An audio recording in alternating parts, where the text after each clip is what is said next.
Armour Astir Advent is a fantasy mecha PBTA tabletop role-playing game made by Briar Sovereign, inspired by Mobile Suit Gundam, Vision of Escaflowne, Valkyrie Chronicles and more.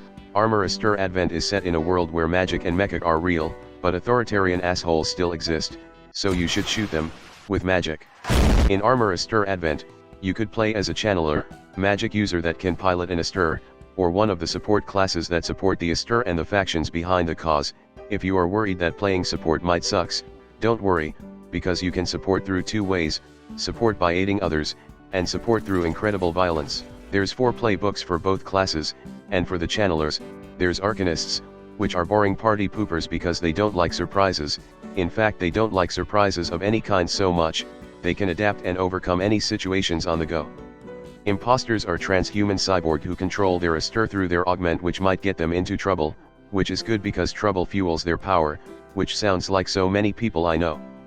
Paradigms are powered by God and love to take punishments for others because they are masochists.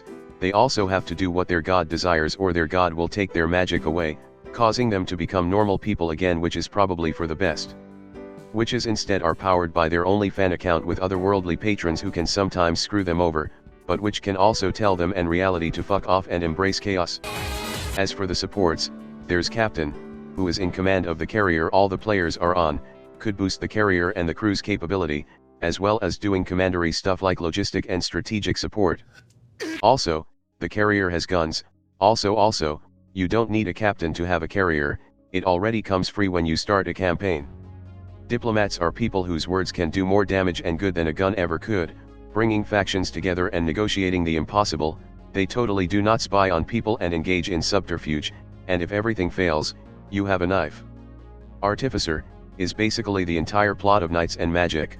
You are very good at understanding and making advanced technology, upgrading and repairing Astirs for the channelers. You could even just grab a giant goddamn shotgun to fight off tanks on foot so you could conduct field repair, or just pilot an Astir anyway through the power of science.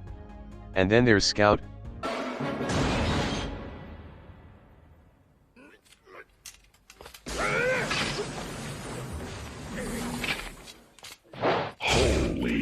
Scouts are demigod, who don't require magic or Astir to defeat steel-clad titans, and could sneak everywhere because where they are standing in, God is blind. With Giant Slayer, a scout is as hard to kill as a goddamn Astir, and in fact could wield Astir-grade weaponry with great difficulty to kill Battleship Iowa. They are also good at scouting, you know, it's in the name. So, how does the game actually work? Easy, there's 3 phases: sortie, where the players engage in combat or action of any kind to further their cause; downtime, where the players rest, heal, repair, have a brief moment to themselves and each other, and prepare for the next sortie. And then there's conflict turn, where the players get to simulate the bigger fight between the authority and the cause, because they aren't the only one fighting, they are just a small team making an impact in a big pond. Let's talk about how you fight first, or rather, how does the combat mechanic works.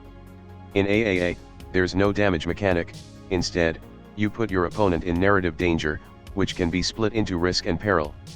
Risk is temporary danger, thing that doesn't last long and can be recovered in mid-battle, like being targeted, getting distracted, or on fire.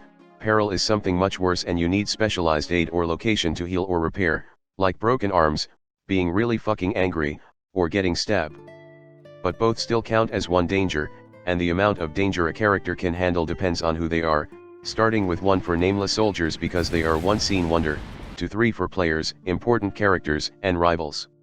To inflict danger, you do this through exchange blow move, whether on foot, in a mecha, fighting with blade, magic, or even word. But maxing out a character's danger level only makes them defenseless. To finish them off, you need to strike decisively, whatever that means in the context of the scene. And yes, this means that you can strike decisively by debating someone so hard they experience a complete breakdown. There's also one other thing, tier. Everything has a tier from 1 to 6 that basically determines how easy it is to get crushed. Exchange blow and strike decisively moves done by higher tier towards lower tier are easier to succeed, and the reverse is true too. The tier range from 1 for some guy with a gun, to 3 for Astir, 5 for carrier, and 6 for God I guess. Weapons also have tiers to determine how effective they are, and because there's no damage mechanic, weapons have weapon tags to show what they are good at mechanically and narratively, like better at defending or finishing, attacking groups of enemies, or even bringing down bigger targets with ease. So yes, get a big enough Astir and big enough gun, you can kill God. Flipping back a few pages, you will notice that one of the starting item for a channeler playbook is an Astir 3, what this means is that you can pick any tier 3 Astir, either the examples in the book, or make a custom one just for yourself. Later on, if you feel like you want something new or different, you can always just borrow one from the authority, permanently. But, violence alone cannot solve all of your problems. Sometimes, you need to connect. This is where downtime comes in, which besides letting the players heal, repair, and prepare for the next sortie, also provides them a moment to breathe and interact with each other. This relationship is tracked with gravity clock, because gravity ties everyone together. Fill them up with downtime action or gravity trigger written in your playbook, which also incentivize the player to act like how their playbook is supposed to be, and you can redefine your relationship with others through the gravity clock. Also, if you perform a move involved one of your gravity clock partner, you could use the number in the middle instead of a trait number for the move, which considering a trait number can be a negative, this could be good. You also fill up the clock this way, so even better. But there's a limit to how many gravity clock you could have, 3 to be specific, plus 1 for your rival. Rival are unique actor that appears again and again to challenge one of the players. They don't need to be actively antagonistic, they could be rival in the dictionary sense. Rival also has want and need, and when the player either interfere with their want or indulge with their need, they get to hold one which can be used to make things difficult or easy for the player, ask them a really challenging question, or appear out of nowhere. This can make for a very dramatic moment for sure. By the way, you need to complete gravity clocks to level up, because leveling up in PBTA RPG is never simple, or rather, gain advancement. Advancements basically gives your characters new moves or increases their trait. Get 3 of them, and you could start getting soldier moves which range from very powerful to fourth wall breaking. Completing gravity clock is just one of the ways to gain advancement. However, you can also do so by completing your hooks, which are short phrases that define your character, or by failing. You hear that right, you gain 1 spotlight by failing a move, and by gaining 6 of them, you literally gain the spotlight and get to have an advancement on the spot in mid-battle. Basically, you level up by connecting with people, growing as a person, and being dramatic as all hell. Also, yes, if you are playing a support playbook and want to pilot an Astir of your own anyway, you know what to do. Finally, let's talk about conflict turn. To first understand how this works, we need to first understand the geopolitical and socio-economic structure of an authoritarian government. Well, not really, technically.